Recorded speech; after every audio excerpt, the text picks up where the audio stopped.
Jeste li ikad stavili klinčiće na limun? U ovom kratkom videu ću vam objasniti zašto je ova metoda korisna i koje su njene prednosti. Na početku vam je potreban jedan limun koji trebate prepoloviti. Prije nego vam objasnim ovu kombinaciju, pokazat ću vam još jedan fantastičan trik sa klinčićima koji će vam koristiti zauvijek. Jednu žlicu klinčića i jednu žlicu mente usitnite u mlincu kako biste dobili fini prah i izvukli maksimum iz njih. Mnogi ljudi zanemaruju klinčiće i nisu svjesni koliko je ova biljka dobra.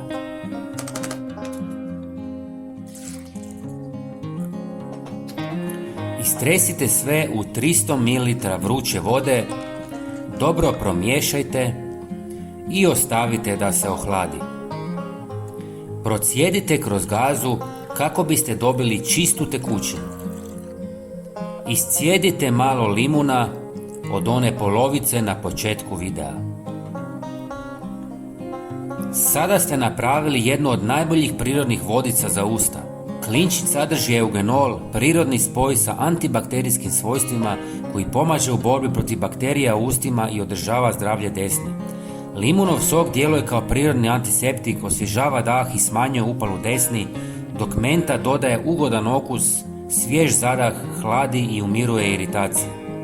Koristite 1 do 2 puta tjedno.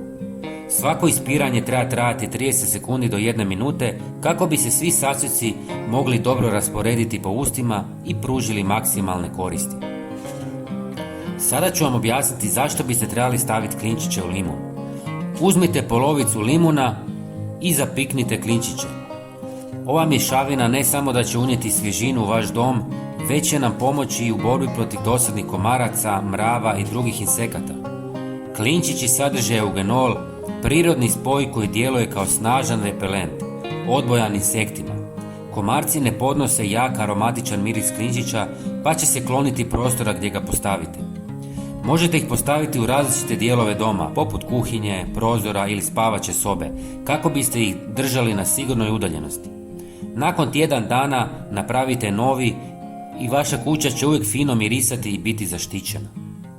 Prijatelji, svakako podijelite ovaj video sa svojim prijateljima i pretplatite se na naš kanal. Potpuno je besplatno. Hvala vam. Pozdrav!